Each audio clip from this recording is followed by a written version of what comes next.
अगर मैं गारंटी के साथ कहता हूँ, अगर इंफॉर्मेशन वाली साइन पे ना लोगों के ऊपर फाइन लग जाए, लोग सुसाइड कर लेंगे। अब इंफॉर्मेशन वाली साइन होती कौन सी, पहले ये जान लो। मान लो कहीं पे दिखा रहता है ना, रोड पे दिखाया गया रहता है कि आगे पेट्रोल पंप है, दिखाया गया रहता है कि आगे फूड कोर्ट है, आगे रेस्टोरेंट है, आगे होटल है, इस टाइप की साइन। अब इस टाइप के साइन पे फाइन लगाएंगे तो आदमी कहाँ से जिएगा यार, नहीं। जैसे एग्जाम्पल के लिए मान लो कहा गया कि आगे भाई ओयो रूम्स आ रहे हैं। देखो तुम मैकेनिकल ऑटोमोबाइल से हो, तुमको तो ओयो रूम्स का सिंबल देख के ही जल भुन जाते हो। अगर वहीं पे ओयो रूम का बोर्ड लगा हुआ है कि 50% ऑफ है आज, तो तुम आधा क्या पूरा जल जाओगे। और उसके ऊपर तुम उसको चाहते हो किसी तरीके से इग्नोर करके आगे निकल जाए यार। तुम आगे निकल गए, आरटीओ वाला पकड़ लिया, बोला कि तुम ओयो को इग्नोर क्यों कर रहे हो, चलो फाइन दो, तो क्या करोगे, सुसाइड ही करोगे। सारा एक तो अपनी हालत खराब है, ऐसी इंजीनियरिंग लिया ऊपर से फाइन मांग रहा है। तो इन्फॉर्मेटरी जो साइन होती हैं आपको इन्फॉर्मेशन देती हैं, इस पर कोई फाइन नहीं है। उसी तरीके से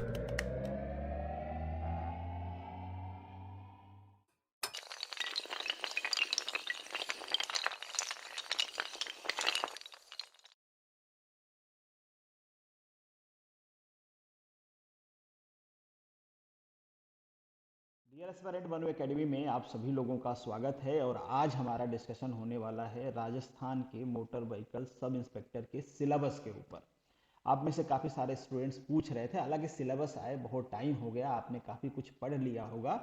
स्टिल आप में से काफ़ी कैंडिडेट जो हैं उनको एक पॉइंट के बारे में डाउट है, और वो पॉइंट है आपके पेपर नंबर 3 का 7th पॉइंट। वैसे पूरे सिलेबस को मैं यहाँ पे डिस्कस करूंगा, बट आज हम लोग जो आपका पॉइंट नंबर 7 है स्लेनियस जिसपे मेंशन किया गया है, इसको थोड़ा सा डिटेल में डिस्कस करेंगे। और इस पर्टिकुलर जो पॉइंट नंबर 7 है, इसके ऊपर जो प्रीवियस ईयर क्वेश्चन पूछे गए हैं 2013 वाले एग्जाम में, उस क्वेश्चन का सोल्यूशन भी मैं आपको बताऊंगा। आप ये समझ लो कि कुछ यहाँ पे 6 to 8 क्वेश्चन पूछे जाते हैं पर्टिकुलर इस टॉपिक से। बहुत आसान होते हैं, आपको बहुत ज़्यादा भाग दौड़ करने की ज़रूरत नहीं है। कहने को तो मैं ये कह दूं कि इस पूरे टॉपिक पे मेरे जो यूट्यूब चैनल है उसमें 50 घंटे की वीडियोज़ हैं, और हैं डेफिनेटली, क्योंकि काफ़ी सारे जगह पे पूरा सिलेबस है। जैसे बिहार में है, गुजरात में काफ़ी ज़्यादा है, तो उसके हिसाब से मैंने बनाया हुआ है। बट वो सब पढ़ के आपको कोई फ़ायदा नहीं होने वाला है। तो मैं बता दूंगा आपको बेसिक क्या क्या चीज़ें पढ़ना, आसानी से आप क्वेश्चन इसका सॉल्व कर पाओगे।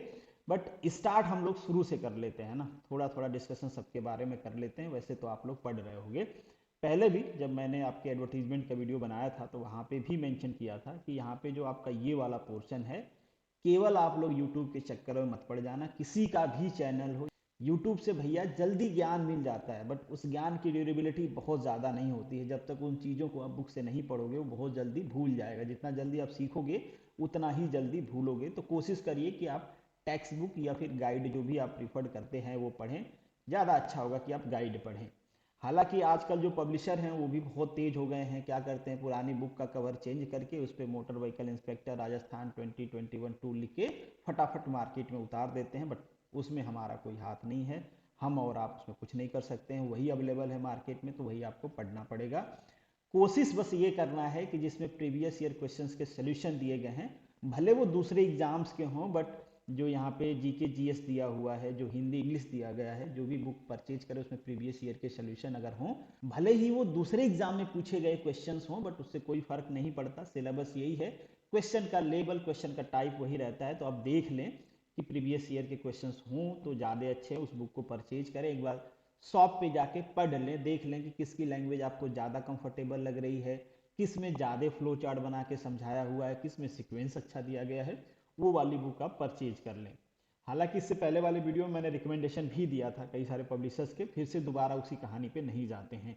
हिंदी के लिए भी सेम चीज़ है, इंग्लिश के लिए भी सेम क्राइटेरिया है जो मैंने आपको बताया कि देख लें एक बार जाके क्या है, किसमें क्वेश्चंस दिए गए हैं, किसमें सोल्यूशन अच्छा दिया गया है। कई सारे बुक्स होती है ना कि ABCD बता देंगे, एक्सप्लेनेशन सही नहीं देंगे, देंगे तो प्रॉपर नहीं देंगे। तो वो सब देख लें आप किसमें दिया हुआ है, वो बुक परचेज कर लें।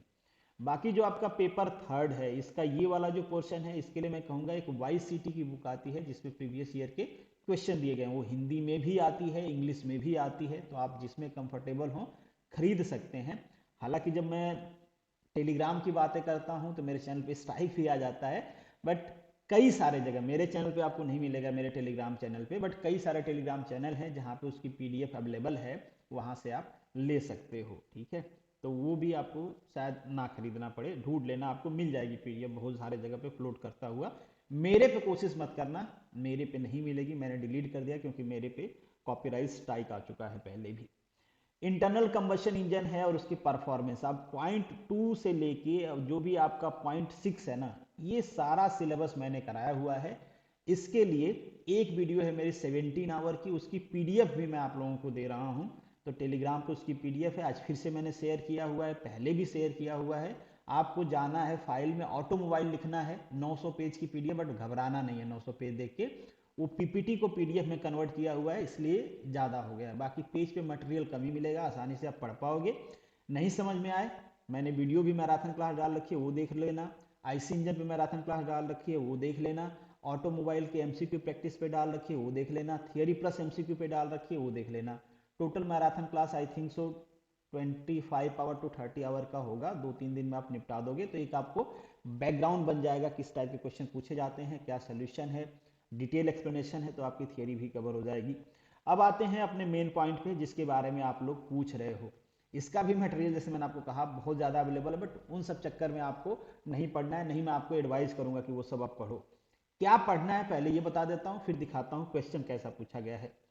Driving inspection and road testing of auto vehicle, इसमें आता है मतलब ड्राइविंग से रिलेटेड जो व्हीकल का इंस्पेक्शन है, वो जो रेगुलेशंस है गवर्नमेंट के ड्राइविंग रेगुलेशंस वो आता है, व्हीकल का inspection, driving regulation and road marking, ये 3-4 चीज़ों को मिला के ये बेसिकली एक टॉपिक बनता है। तो ये 3-4 चीज़ें आपको जाननी चाहिए, ड्राइविंग रेगुलेशंस जानना चाहिए, रोड मार्किंग जानना चाहिए, और व्हीकल का इंस्पेक्शन जानना चाहिए किस तरीके से किया जाता है। जैसे प्री ड्राइविंग इंस्पेक्शन है तो उसमें क्या करते हैं, पोस्ट ड्राइविंग है तो क्या करते हैं, फेलियर में क्या करते हैं। इस पे मैंने भी एक वीडियो बनाया हुआ है जिसमें 50-50 क्वेश्चन हैं या इससे ज़्यादा है पता नहीं। वो जो 17 आवर वाली वीडियो मैं बता रहा हूँ उसमें वो इंक्लूडेड है, सेपरेटली भी आप ढूंढोगे तो वो वीडियो मिल जाएगा, नहीं मिलेगा तो मैं दोबारा शेयर कर दूंगा, टेलीग्राम पे देख लेना, जिसमें केवल व्हीकल के टेस्टिंग और उसके मेंटेनेंस से रिलेटेड क्वेश्चन हैं। दूसरा है आपका जो रोड वर्टनेस रिक्वायरमेंट की बात किया गया है। अब देखो व्हीकल की टेस्टिंग होती है ना, तो एक फिटनेस सर्टिफिकेट जारी किया जाता है जिसे हम रोड वर्टनेस कहते हैं। अब रोड वर्टनेस एग्जैक्टली उसी वर्ड पे जाएं हम, तो जो रोड वर्टनेस सर्टिफिकेट होता है ना, ये स्टार्टिंग में नई व्हीकल के लिए देता है मैन्युफैक्चरर, और पुरानी व्हीकल के लिए देते हैं आरटीओ ऑफिस वाले। जब भी आपकी व्हीकल, अब तो बहुत ज़्यादा जरूरी हो गया क्योंकि अब आपके वो रूल में भी इंक्लूड है, आगे मैं क्वेश्चन दिखाऊंगा तो उस पर डिस्कशन करेंगे। तो ये दो चीज़ें आपको वहाँ पे पढ़ना होता है, एक तो यहाँ पे व्हीकल के मेंटेनेंस वाला एंगल भी आ जाता है, और एक आपके मोटर व्हीकल एक्ट के सेक्शंस भी यहाँ पे इंक्लूड हो जाते हैं, वो आगे हम देखेंगे। और यहाँ पे कुछ इंपॉर्टेंट प्रोविजन मेंशन किया गया है आपके motor vehicle act and rule, जिसे हम कहते हैं मोटर व्हीकल एक्ट 1988 और CMVR central motor vehicle rule 1989। But ध्यान रहे सेंट्रल मोटर व्हीकल रूल से बहुत ही कम चांस है कि आपके एग्जाम में क्वेश्चन पूछा जाए, नहीं के बराबर चांस है।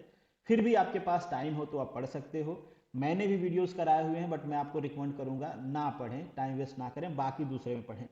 मोटर व्हीकल एक्ट से क्वेश्चन पूछा जाता है, ये आपको पढ़ना है। क्या पढ़ना है आगे मैं क्वेश्चन सॉल्व कराता हूँ, उसमें डिस्कशन भी करेंगे, आप क्वेश्चन भी देख लोगे किस टाइप का आता है। इस पे भी मेरी वीडियोस और मैराथन क्लास हैं, आप चाहे तो फॉलो कर सकते हैं। अगेन वो 7 to 8 आवर की क्लासेस हैं, बट उतना डिटेल में आपको पढ़ना है नहीं। अब यहाँ पे क्वेश्चन देखिए किस टाइप का पूछा गया है 2013 में। फर्स्ट क्वेश्चन है आपका 141 नंबर पे पूछा गया था। इन विच चैप्टर, आप हिंदी वाला पढ़ लेना, in which chapter of motor vehicle act 1988 the section related to the necessity of the wearing protection head gear while driving the motor vehicle. यहाँ जो वर्ड हेड गियर है ना, इसी को हेलमेट कहते हैं ऑन जनरल भाषा में, तो ऐसा कुछ मत सोच लेना कि क्या ही बोल दिया इसने। तो कहाँ पे मेंशन किया गया है, ये मेंशन किया गया है आपके चैप्टर नंबर 8 पे। चैप्टर नंबर 8 है क्या, कंट्रोल ऑफ द ट्रैफिक, जहाँ पे सेक्शन 129 मेंशन है इसके बारे में। सेक्शन 129 कहता है कि आपको हेड गियर पहनना है, मतलब हेलमेट पहनना है, अगर आपकी एज 4 साल से ज़्यादा है। मैं ये 4 साल से ज़्यादा वाला कंडीशन फिर से ऐड किया गया है, जो आपका अमेंडमेंट आया है 2019 में, उसके बारे में बताता हूँ। 4 साल से ज़्यादा एज है तो आपको हेलमेट पहनना है। क्या ड्राइव कर रहे हो, तो बाइक ड्राइव कर रहे हो तो, ठीक है, कार में नहीं। हाँ, यहाँ पे एक आदमी एक्सक्लूड है, वो सिख कम्युनिटी के लोग, मे भी इससे क्वेश्चन पूछ ले, इसलिए मैं आपको थोड़ा डिटेल बता रहा हूँ। सिख कम्युनिटी के लोग अगर टर्बन पहने हुए हैं तो उनको हेलमेट नहीं लगाने की जरूरत है। अगर आप सिख कम्युनिटी से हो और टर्बन नहीं पहने हो तो आपको हेलमेट लगाना पड़ेगा, उनको एक्सक्लूड किया गया इस सेक्शन से। अगर कोई आदमी सिख है और टर्बन पहना है और बिना हेलमेट के मार्केट में घूम रहा है तो उसके ऊपर फाइन नहीं लगेगी, बट आप घूम रहे हो तो आपके ऊपर लग जाएगी। कौन सा सेक्शन कहता है ये? 129।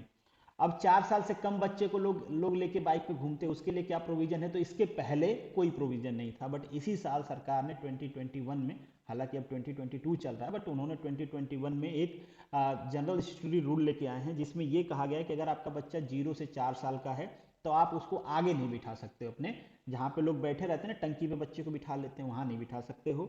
और उसको एक चाइल्ड सेफ्टी हार्नेस सिस्टम पहनाना पड़ेगा, मतलब एक टाइप का बेल्ट आता है, क्योंकि ये पीडीएफ है, मैं फोटो नहीं दिखा पा रहा हूँ, इस पर वीडियो भी मैंने बनाया है। वो पीठ में बांधना पड़ता है बच्चे को ना, बच्चा बैठा रहेगा बट बेल्ट लगा रहेगा, आप अपने साथ उसको अटैच कर लोगे ताकि बच्चा ना गिर जाए, अकेले गिरे तो आप भी गिरो, ताकि बच्चे को प्रोटेक्ट कर पाओ। तो कहाँ पे मेंशन है? ये चैप्टर नंबर 8 में मेंशन है, ज़्यादा डिटेल मैंने बता दिया। तो देखो सिंपल क्वेश्चन है ना, आपको वो सारे सेक्शंस, वो सारे चैप्टर मोटर व्हीकल एक्ट के पढ़ने हैं जो जनरल पब्लिक से रिलेटेड है, जो डेली बाई डेली लाइफ में यूज होता है, जैसे ड्राइविंग लाइसेंस का हो, व्हीकल रजिस्ट्रेशन का हो, व्हीकल फिटनेस का हो, कंडक्टर लाइसेंस से रिलेटेड हो, ये सारे जो चैप्टर्स हैं ना, जैसे आपका परमिट से रिलेटेड हो, ये सारे जो चैप्टर और इससे रिलेटेड जो सेक्शन है, इंपॉर्टेंट सेक्शन काफ़ी ज़्यादा है इसमें, सारे सेक्शंस नहीं पढ़ने, कुछ स्टार्टिंग वाले जो सेक्शन है जो उसके बारे में बात करते हैं कि किसको चाहिए, क्यों चाहिए, वो वाले पढ़ने हैं आपको। ज़्यादा जरूरी ये है कि आप ये जान लो कि टोटल मोटर व्हीकल एक्ट में कितने चैप्टर हैं, कौन सा चैप्टर किसके बारे में बात करता है और कितने शेड्यूल हैं, तो ये भी मैं आपको बता देता हूँ। इससे पहले पुराना वाले की बात करें तो टोटल नंबर ऑफ चैप्टर कितने थे? 14, ठीक है। शेड्यूल कितने थे? 2। अभी जो नया अमेंडमेंट आया है 2019 में, उसके बाद मोटर व्हीकल एक्ट में चैप्टर कितने बचे? 13। एक चैप्टर को हटा दिया गया, जो चैप्टर नंबर 10 था आपका, जो बात करता था लाइबिलिटी विदाउट फॉल्ट। अगर मैं थोड़ा सा आपको बताऊं उसका मतलब क्या है, तो सपोज करिए आपका ड्राइवर है, आप गाड़ी चलाने वाले हो, और सॉरी आप ओनर हो और आपका ड्राइवर है, आप व्हीकल के ओनर आप हो, आपका ड्राइवर गाड़ी लेके घूम रहा है और कहीं पे एक्सीडेंट हो गया, उसमें तो आपका कोई दोष नहीं है, क्योंकि ड्राइवर गाड़ी चला रहा है, आप गाड़ी में भी नहीं हो, बट उस केस में आपके ऊपर भी फाइन लगाया जाता था। अभी सरकार को 2019 में सरकार को लगा कि नहीं, ये ठीक चीज नहीं है, अब ओनर का क्या दोष है, वो ड्राइवर रख रखा है, अगर ड्राइवर ने गलती किया तो ड्राइवर के ऊपर फाइन लगना चाहिए ना कि ओनर के ऊपर, तो उस चैप्टर को हटा दिया गया। अच्छी बात है, हटना भी चाहिए इस टाइप के रूल। हमारे यहाँ पे बहुत सारे ऐसे रूल हैं जो अंग्रेजों के ज़माने से चले आ रहे हैं, ठीक, इसको हटा दिया गया। 2 शेड्यूल थे जिसमें से कि एक शेड्यूल है आपके रोड साइन से रिलेटेड, वो है सेकेंड शेड्यूल है जो बेसिकली एक्सीडेंट के केस में फाइन की बात करता था। गवर्नमेंट ने अब पूरी फाइन चेंज कर दिया है 2019 में, तो अब उसकी भी जरूरत नहीं रही, इसलिए गवर्नमेंट सेकेंड शेड्यूल को भी हटा दिया है। तो अगर क्वेश्चन पूछा जाता है कि आपके मोटर व्हीकल एक्ट में कितने चैप्टर और कितने शेड्यूल हैं, तो आंसर होगा आपका 13 चैप्टर एंड 1 शेड्यूल, ठीक है।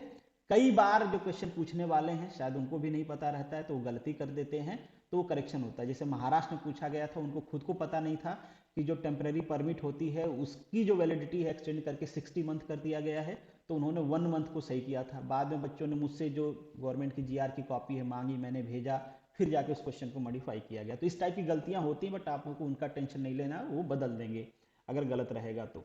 चलिए मूव करते हैं, जो सेकंड क्वेश्चन पूछा गया है, as per the motor vehicle act 1988 for how long time period of the certificate of registration of motor vehicle remain legally valid, कब तक वैलिड होता है।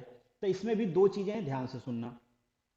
जो पुराना वाला एक्ट है 2019 के अमेंडमेंट से पहले वाला, तो नॉन ट्रांसपोर्ट व्हीकल हैं उनकी वैलिडिटी होगी 15 ईयर, बट अभी जो 2019 का अमेंडमेंट आया है उसके बाद चाहे आपकी व्हीकल ट्रांसपोर्ट हो या नॉन ट्रांसपोर्ट हो, उसकी वैलिडिटी कितनी होगी? 15 ईयर की होगी। फर्स्ट रजिस्ट्रेशन की, पहला रजिस्ट्रेशन करवाए तो 15 ईयर वैलिड होगा। दोबारा जो रजिस्ट्रेशन करवाते थे ना, मतलब एक्सपायर हो गया फिर से दोबारा रजिस्ट्रेशन करवाने गए तो वो 5 ईयर होता था, बट अब उसको हटा दिया गया है। अब गवर्नमेंट डिसाइड करेगी कि आपकी व्हीकल दोबारा कितने साल के लिए रजिस्टर होगी, उसका अलग से गवर्नमेंट ने प्रोसेस बना दिया है, उसका अलग से टैक्स लगा दिया है। अब आपके ऊपर लगेगा ग्रीन टैक्स, आपके व्हीकल का फिटनेस टेस्ट होगा, फिटनेस टेस्ट में आपकी व्हीकल पास होगी तभी दोबारा री रजिस्ट्रेशन किया जाएगा, नहीं पास होगी तो नहीं किया जाएगा। मतलब यहाँ पे आरटीओ वाला फुल मौज लेगा नहीं। आप लेके गए अपनी व्हीकल, आरटीओ ऑफिसर से कह रहे हो देखिए मेरी व्हीकल की फिटनेस सही है, वो कहता है नहीं, टायर घिसा हुआ है, ब्रेक ठीक काम नहीं कर रहा है, पेंट उड़ा हुआ है, ये है फलाना है ढिकाना है, जिसका कुछ का फिटनेस से रिलेशन रहेगा, कुछ का नहीं रहेगा। आपसे खूब देर तक बातें हुई, लास्ट में आपने कहा कि सर क्या चाहिए आपको, तो उसने बताया कि कुछ चाहिए विटामिन एम जैसा, फिर आपने दिया, फिर आपकी व्हीकल फिट हो गई, चलने के लायक हो गई। ऐसा मैं नहीं कर रहा हूँ भाई, ब्लेम करते हैं लोग यार, ठीक है। तो खैर वो सब बात की बातें हैं, बट अभी आप जान लो कि चाहे ट्रांसपोर्ट व्हीकल हो, नॉन ट्रांसपोर्ट व्हीकल हो, सबके लिए ये 15 ईयर है। अब मैं कह रहा था कि यहाँ से थोड़ा सा लूप फॉल है, गवर्नमेंट ने कान घुमा के पकड़ा है। गवर्नमेंट ने ये कहा है कि हर व्हीकल के लिए फिटनेस सर्टिफिकेट जरूरी है। अगर आपके व्हीकल के पास फिटनेस सर्टिफिकेट नहीं है तो आपकी व्हीकल का रजिस्ट्रेशन ऑटोमेटिकली कैंसिल हो जाएगा और माना जाएगा कि आपकी व्हीकल जो है article number 30 sorry section number 39 जिसमें व्हीकल के रजिस्ट्रेशन की बात किया गया है उसको वायलेट कर रहा है। और व्हीकल फिटनेस सर्टिफिकेट की इसमें बात किया गया है सेक्शन नंबर 56 में, जिसमें कहा गया है कि आपके व्हीकल के पास फिटनेस सर्टिफिकेट होना चाहिए। तो अगर फिटनेस सर्टिफिकेट नहीं है तो सेक्शन 56 का वायलेशन तो हुआ ही हुआ, उसके साथ सेक्शन 39 का भी वायलेशन हो जाएगा। अब आप कहोगे सर ये ऊपर से जा रहा है, क्या सेक्शन सेक्शन लगा रखा है आपने, एक बार मोटर व्हीकल एक्ट पढ़ोगे तो समझ में आ जाएगा। नहीं भी पढ़ना चाहते तो मैंने कहा कि चैप्टर एटलीस्ट तो याद ही कर लेना कि इस चैप्टर में क्या मेंशन किया गया है। तो अभी के क्वेश्चन का आंसर है आपका 2, या क्वेश्चन एग्जाम में भी पूछा जाता है ये वाला तो भी आंसर होगा 2, मतलब 15 ईयर। री रजिस्ट्रेशन का कुछ फिक्स नहीं है, उसके बाद ग्रीन टैक्स भी लगाया जाएगा आपके ऊपर, तो वो सारी चीजें हैं। एक चीज और ध्यान रखो, ट्रांसपोर्ट व्हीकल के लिए फिटनेस सर्टिफिकेट जो वैलिडिटी होगी नई व्हीकल की वो होगी 2 ईयर की। कितने? 2 ईयर की। अगर वहीं पे ट्रांसपोर्ट व्हीकल है और वो 8 ईयर ओल्ड है तो उसकी फिटनेस सर्टिफिकेट की वैलिडिटी होगी 1 ईयर। हर एक साल में 8 साल पुरानी व्हीकल का आपको फिटनेस लेने जाना पड़ेगा, तभी आपके व्हीकल का रजिस्ट्रेशन वैलिड माना जाएगा। अब कई सारे लोग होंगे, मैं बताना भूल गया, कह रहे होंगे ये फिटनेस, अरे ये ट्रांसपोर्ट व्हीकल और नॉन ट्रांसपोर्ट व्हीकल क्या होती है। तो ट्रांसपोर्ट व्हीकल उन व्हीकल को कहते हैं जो व्हीकल भाड़े पे चलती है, जिनका नंबर प्लेट येलो होता है, समझ में आ गया। येलो कलर की प्लेट जिसमें भी लगी होती है ना, वो सारी ट्रांसपोर्ट व्हीकल कैटेगरी में आती है। बहुत लेमन सिंपल भाषा में आपको समझाऊं तो। और जो आपकी पर्सनल व्हीकल है, जो आप पर्सनल यूज के लिए चलाते हो, वो आपकी नॉन ट्रांसपोर्ट व्हीकल की कैटेगरी में आती है। समझ में आ गया इतनी चीजें। चलिए क्वेश्चन नंबर बढ़ते हैं 43 के ऊपर। कहा गया है out of the following what is necessary for the road वर्थनेस of the vehicle. क्या जरूरी है व्हीकल के लिए कि आपके व्हीकल के पास रोड वर्थनेस है, मतलब आपकी व्हीकल रोड पे चलने के लायक है। सिंपल भाषा में कहें तो आपके व्हीकल के पास फिटनेस सर्टिफिकेट है कि आपकी व्हीकल फिट एंड फाइन है रोड पे चलने के लिए। तो पहला रजिस्ट्रेशन होना चाहिए भाई, तो रजिस्ट्रेशन तो जरूरी है ना, व्हीकल बिना रजिस्ट्रेशन के तो पब्लिक रोड पे आप अपने व्हीकल को चला ही नहीं सकते हो, ठीक है। दूसरा है appropriate road sign and appropriate road sign on the road. भाई रोड साइन से व्हीकल का क्या लेना देना है। ऐसा तो नहीं आपकी नई व्हीकल है और आगे देख लिया कि रोड की साइन खराब है तो आपकी व्हीकल खराब हो जाएगी, नहीं होगी ना। तो ये तो बकवास भरी बातें हैं, कॉमन सेंस से भी इसको हम रिजेक्ट कर सकते हैं। इफेक्टिव ब्रेकिंग सिस्टम होना चाहिए, तो यहाँ पे फर्स्ट और थर्ड ऑप्शन है आपका, तो ऑप्शन 3 सही हो जाएगा। इसके अलावा और भी बहुत सारी जरूरत होती है। जब फिटनेस सर्टिफिकेट लेने जाओगे तो आपके टायर की कंडीशन, ब्रेक की कंडीशन, बाकी जो इंटीरियर हैं, क्लचेज हैं, गियर बॉक्स, बहुत सारी चीज़ें चेक किया जाता है कि ऐसा ना हो, मतलब वो सारी चीज़ें चेक किया जाएगा कि किसी रीजन से आपकी व्हीकल रोड पे एक्सीडेंट ना कर दे, आपके व्हीकल का कंट्रोल आपके हाथ में हो, ऐसा कुछ खराब ना हो जाए आपके व्हीकल में जिससे रोड पे आपकी व्हीकल की वजह से दूसरों का एक्सीडेंट हो जाए ना। जिसमें सबसे जरूरी होता है कि आपके व्हीकल का ब्रेक काम कर रहा हो। नहीं, सब कुछ खराब भी हो गया, आपके व्हीकल का ब्रेक काम कर रहा है तो आप ब्रेक लगा के अपने व्हीकल को रोक तो सकते हो, इसलिए ये सबसे ज्यादा जरूरी होता है। नेक्स्ट जो आपका क्वेश्चन है, आई थिंक सो क्वेश्चन नंबर 143 हमने कर लिया है, इसका हिंदी यहाँ पे है। नेक्स्ट है आपका the road sign showing with the width limit of the vehicle is. देखो बेसिकली रोड साइन की बात किया गया है, जैसे मैंने आपको कहा ना, रोड मार्किंग, रोड साइन, वो आपको पढ़ना है, सिलेबस में है। अगर आपको ये पढ़ना है तो दो चीजें सर्च करनी है। अगर आप ड्राइविंग रेगुलेशन पढ़ना चाहते हो तो आपको यूट्यूब पे सर्च करना है driving regulation Manu academy, video मिल जाएगी, देख लेना। रोड मार्किंग, रोड साइन पढ़ना चाहते हो तो आपको सर्च करना है रोड मार्किंग मनु एकेडमी या road sign Manu academy, video मिल जाएगी, देख लेना। आई थिंक सो 30 से 40 मिनट की वीडियो होगी, उसमें सारी चीजें हैं। अब जो रोड साइन होती है ना, जिसकी यहाँ पे बात किया गया है, 3 टाइप्स की होती है बेसिकली। पहला होता है मैंडेटरी साइन। अब आपसे पूछा है कि विड्थ, जो व्हीकल की विड्थ दिखाती है वो कौन सी साइन है, तो वो आती है मैंडेटरी साइन में। मैंडेटरी साइन वो साइन जिसको सबको फॉलो करना है। मान लीजिए कोई ब्रिज है और ये कहा गया है, जैसे कई सारे जगह ब्रिज का एग्जांपल छोड़ दें तो ये शहर वहर में लगाया गया रहता है ना कि इतने फीट से ऊपर की व्हीकल अंदर शहर में नहीं जा सकती, तो वो एक तरह से क्या है, मैंडेटरी साइन है, आपको उसको फॉलो करना है। नहीं फॉलो करोगे तो क्या हो जाएगा, आपके ऊपर फाइन लग जाएगी। उसी तरीके से विड्थ वाली हो जाएगी, कोई नैरो ब्रिज है, लिखा गया है कि भाई इतनी बड़ी, इससे ज़्यादा विड्थ की व्हीकल अंदर नहीं लेके जाना, आप लेके गए और बीच में फंस गए, बाकी लोगों ट्रैफिक लगा दिया, एक्सीडेंट हो गया, कुछ भी हो गया। जैसे मैंडेटरी साइन का बहुत ही सिंपल एग्जांपल मैं बताऊं तो नो पार्किंग वाला साइन होता है। कहीं पे नो पार्किंग है, आपने पार्क कर दिया, आपके ऊपर लग जाती है फाइन। नो हॉर्न वाली साइन, इस टाइप की जो साइन होती हैं वो मैंडेटरी में आती हैं। एक चीज और ध्यान रखो कि अगर मैंडेटरी साइन को आप वायलेट करते हो तो आपके ऊपर लगाया जाएगा फाइन। दूसरे टाइप की जो फाइन होती है ना, इंफॉर्मेटरी टाइप की होती हैं, जो आपको इंफॉर्मेशन प्रोवाइड कराती हैं। क्या इंफॉर्मेशन साइन को आप वायलेट कर देते हो तो आपके ऊपर फाइन लगाया जाएगा? जवाब होगा नहीं। अगर मैं गारंटी के साथ कहता हूं, अगर इंफॉर्मेशन वाली साइन पे ना लोगों के ऊपर फाइन लग जाए, लोग सुसाइड कर लेंगे। अब इंफॉर्मेशन वाली साइन होती कौन सी, पहले ये जान लो। मान लो कहीं पे दिखा रहता है ना, रोड पे दिखाया गया रहता है कि आगे पेट्रोल पंप है, दिखाया गया रहता है कि आगे फूड कोर्ट है, आगे रेस्टोरेंट है, आगे होटल है, इस टाइप की साइन। अब इस टाइप के साइन पे फाइन लगाएंगे तो आदमी कहाँ से जिएगा यार, नहीं। जैसे एग्जाम्पल के लिए मान लो कहा गया कि आगे भाई ओयो रूम्स आ रहे हैं। देखो तुम मैकेनिकल ऑटोमोबाइल से हो, तुमको तो ओयो रूम्स का सिंबल देख के ही जल भुन जाते हो। अगर वहीं पे ओयो रूम का बोर्ड लगा हुआ है कि 50% ऑफ है आज, तो तुम आधा क्या पूरा जल जाओगे। और उसके ऊपर तुम उसको चाहते हो किसी तरीके से इग्नोर करके आगे निकल जाए यार। तुम आगे निकल गए, आरटीओ वाला पकड़ लिया, बोला कि तुम ओयो को इग्नोर क्यों कर रहे हो, चलो फाइन दो, तो क्या करोगे, सुसाइड ही करोगे। सारा एक तो अपनी हालत खराब है, ऐसी इंजीनियरिंग लिया ऊपर से फाइन मांग रहा है। तो इन्फॉर्मेटरी जो साइन होती हैं आपको इन्फॉर्मेशन देती हैं, इस पर कोई फाइन नहीं है। उसी तरीके से वार्निंग साइन होती हैं या कॉशनरी साइन इनको भी कहते हैं, इस पे भी कोई फाइन नहीं होता है। जैसे एग्जाम्पल के लिए बताया गया है आपको कि आगे बम्प है भैया, ठीक है, आपको इन्फॉर्म मतलब एक तरह से कॉशन दे दिया गया है ना, एक तरह से वार्निंग दिया गया है कि स्पीड स्लो कर लो बेटा, आगे बम्प है। मगर नहीं, तुमको तो धूम चलाना है क्योंकि पीछे कोई बैठा है, इंप्रेशन जमाना है, और तुम लेके गए और उड़ गए बम्प पे। तो इस टाइप की जो साइन होती है, उस टाइप के साइन को हम क्या कहते हैं कि वो कॉशनरी साइन है या फिर वार्निंग साइन है। जैसे कहीं पे गो स्लो लिखा होता है, कहीं पे क्रॉस रोड होता है, कहीं पे स्कूल का सिंबल बना होता है कि भाई आगे बच्चे हो सकते हैं, आराम से जाओ, इस टाइप के साइन को, ठीक है। तो ऑप्शन यहाँ पे कौन सा है आपका, मैंडेटरी साइन है। मैंडेटरी साइन वायलेट करोगे तो फाइन, बाकी सारे वायलेट करोगे तो कोई प्रॉब्लम नहीं है, उससे तुमको तकलीफ होगी। क्वेश्चन नंबर 45 है, what is not include in daily pre driving inspection of the car. इनमें से कौन सा प्री ड्राइविंग इंस्पेक्शन में इंक्लूड नहीं है। तो गाड़ी चलाने से पहले मतलब कुछ चेकलिस्ट बना होता है कि आपको चेक कर लेना चाहिए, जैसे लुब्रिकेंट चेक कर लो, आप कूलेंट चेक कर लो, फ्लूइड ऑयल चेक कर लो, जो टायर है उसकी हवा चेक कर लो। नहीं, ये सारी चीज़ें आप चेक कर सकते हो विजुअली ना, कि खराब ना हो, नहीं कुछ टाइम बाद आपको परेशान होना पड़ेगा। बट क्या आप जो डिफरेंशियल है, डिफरेंशियल मतलब समझ रहे हो, आपके व्हीकल के नीचे जब सो जाओगे ना, सो के नीचे से जब रोड के ऊपर देखोगे ना तो एक बॉक्स सा बना होता है जिसमें गियर्स लगे होते हैं, जिन्हें हम डिफरेंशियल कहते हैं ना। वो अलग अलग स्पीड प्रोवाइड कराती हैं हमारे व्हील्स को, तो उन्हें हम डिफरेंशियल कहते हैं। तो उनमें लुब्रिकेशन देना होता है ना भाई, लुब्रिकेशन नहीं दोगे तिथ उसका घिस जाएगा ना कुछ टाइम बाद, तो लुब्रिकेशन दिया जाता है। बट उसको चेक करने के लिए आपको वहां पे बोल्ट लगा होता है अंदर, वो खोलना पड़ेगा ना, फिर उसमें आप फिंगर डालो, फिर देखो ऑयल लग रहा है कि नहीं, तो नॉट गुड। अब हालांकि कई सारे जगह पे दूसरे इंडिकेटर्स भी बना दिए गए हैं।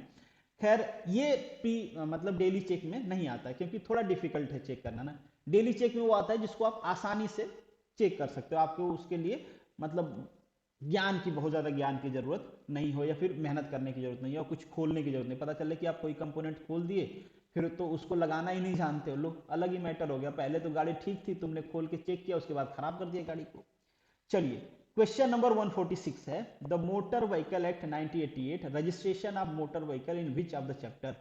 मोटर व्हीकल रजिस्ट्रेशन की बात कौन से चैप्टर में किया गया है, तो वो है चैप्टर नंबर 4, ठीक है। चैप्टर नंबर 4 जो आपका सेक्शन 39 है, वो कहता है कि कोई भी व्हीकल मतलब बिना रजिस्ट्रेशन के पब्लिक रोड पे नहीं चल सकती। तो ऑप्शन है आपका 4, चैप्टर 4। तो देखो कितने आसान क्वेश्चन पूछे गए हैं यार, इसके लिए उतना डिटेल में पढ़ने की जरूरत नहीं है। तो आपके यहाँ पे बहुत ज़्यादा डिटेल में पढ़ने की जरूरत नहीं है राजस्थान में। हाँ, मगर आप बिहार की प्रिपरेशन कर रहे हो, महाराष्ट्र की कर रहे हो, महाराष्ट्र में भी बहुत ज़्यादा नहीं, गुजरात की कर रहे हो तो बहुत डिटेल में पढ़ने की जरूरत है, क्योंकि डिटेल में सिलेबस है यहाँ पे गुजरात में।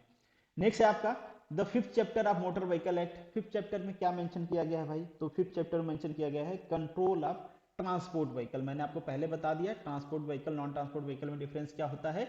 नॉन ट्रांसपोर्ट व्हीकल में आपने कभी सुना है, जैसे आप हो, आपकी कार है, तो आप कहीं जाते हो तो आपसे परमिट मांगा जाता है? नहीं मांगा जाता है, नहीं। मगर कोई येलो प्लेट वाला लेके जा रहा है तो उससे परमिट मांगा जाएगा कि बेटा तुमको गाड़ी लेके इधर जाने के लिए परमिशन किसने दिया है, इसी को कहते हैं परमिट। तुमको लगेज ले जाने के लिए परमिशन किसने दिया है, तुमको सवारी बिठाने के लिए परमिशन किसने दिया है।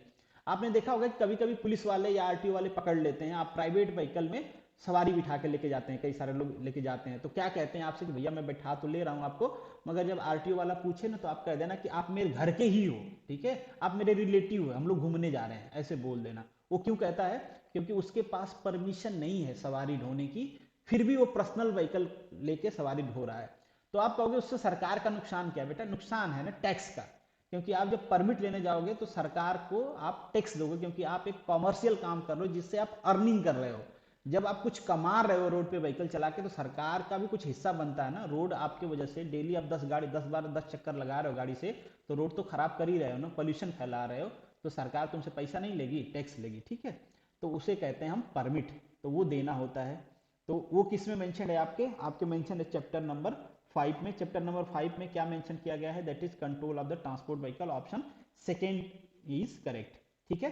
तो अब आपका ये आ गया बेसिकली, ये तो सिंपल सिंपल क्वेश्चंस हैं पूछे गए हैं आपके, इससे रिलेटेड हैं। जो आपका कोर्स है बेसिकली ऑटोमोबाइल और मैकेनिकल वाला पोर्शन जो है, अगर आपको चाहिए कि इसका भी सोल्यूशन करवा दूं तो काफ़ी सारे क्वेश्चन हैं, आप कहना कमेंट बॉक्स में बताना, मैं उसका भी सोल्यूशन करवा दूंगा, पूरे पेपर का सोल्यूशन करवा दूंगा, ठीक है।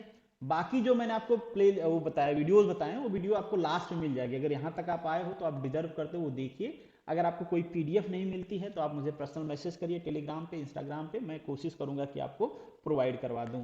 हाँ देखिए, ऑटोमोबाइल का तो मैंने बनाया है पीडीएफ कंबाइंड, बट वो जो आईसी इंजन है उसका नहीं बनाया है। जो बाकी कुछ हैं जिनका नहीं बनाया, शुरू शुरू में वीडियो बनाया था, अब वो मुझे भी ढूंढना पड़ता है कि कहाँ से है, तो थोड़ा मुश्किल होता है, बट जिसका मैं बनाया हूँ उसका आपको दे दूंगा। तो this is the end of this video, thank you so much for watching this. चलिए मिलेंगे नेक्स्ट वीडियो में, तब तक के लिए ऑल द बेस्ट।